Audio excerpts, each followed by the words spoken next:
फिर से मिलेगी दिया देवर कि पर नारी पेनी छुरी तो मत लगा जो अंग। और रावण शरीर से मिट गए तो पर नारी के संग। क्या बात है। तो माता साधु नैया जी से कहती है और क्या कहने लगती है वो।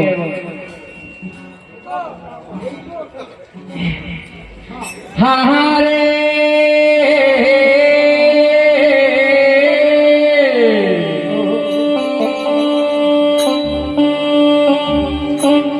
अरे अपनी टापी अपन करता मोज जी।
किस प्रकार समझाती है। हाँ ये से थोड़ा शब्द भाई भाग की तरफ से है कि ये से बच के रहियो रे। वो बात मेरी मान रहियो रे।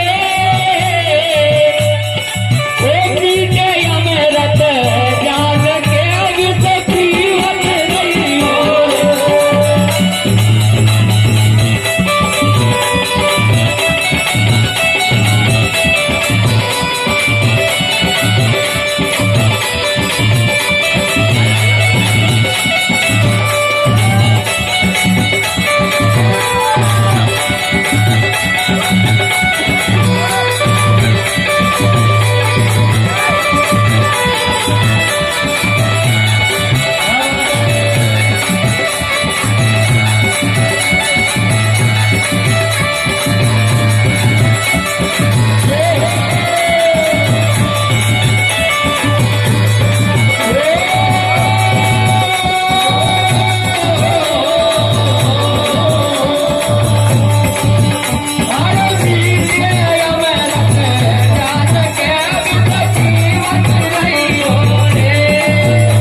अपने देवर ने आज कहती है। क्या कहती है। कहती है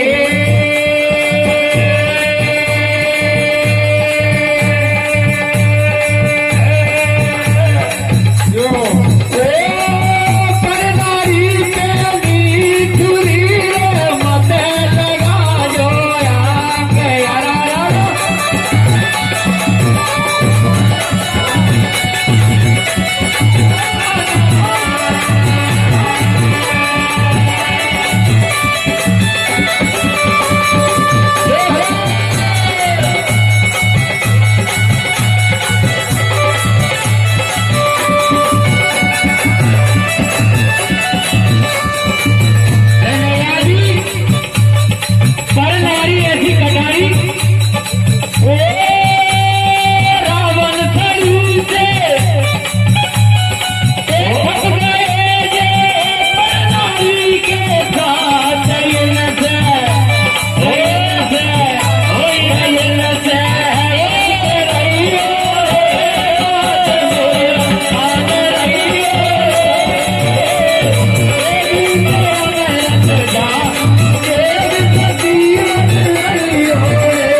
इंतजार करके और रावण में पहुंच जाता है। उधर सचिन सटवर्ती कोई छलने के लिए नहीं आई थी, वो तो एक कला थी।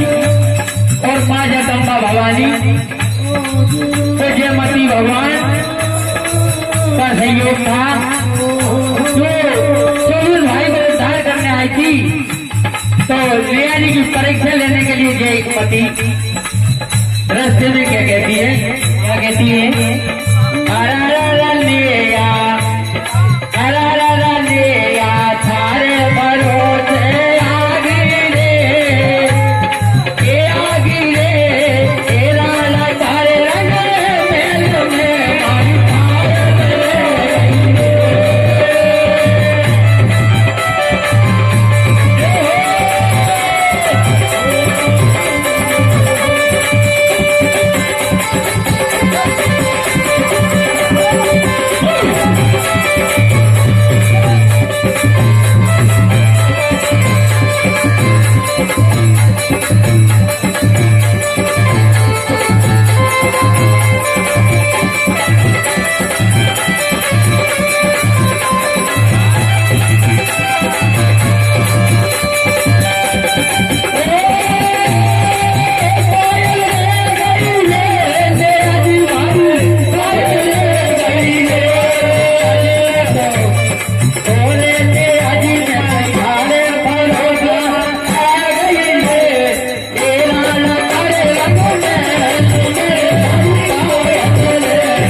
हमारे भूरा भाई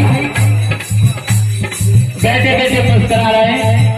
और नेहा जी का शब्द सुनिए। नेहा जी भवानी जयमती से क्या कहने लगते हैं, क्या कहती है, तेरी बनी कोयलिया काय काय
फेरा लिया था, उस वक्त भैया जी ने मुझे ये पायल भेंट में दी थी।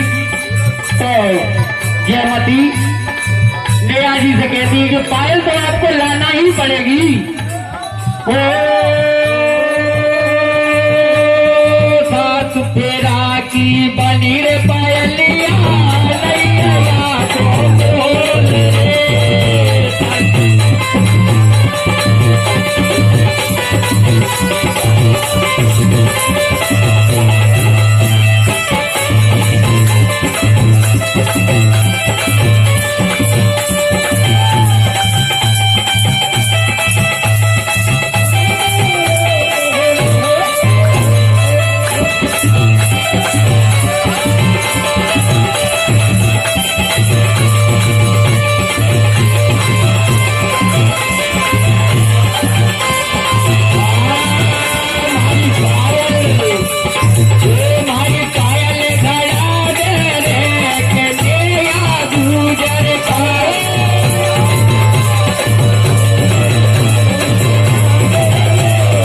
रावण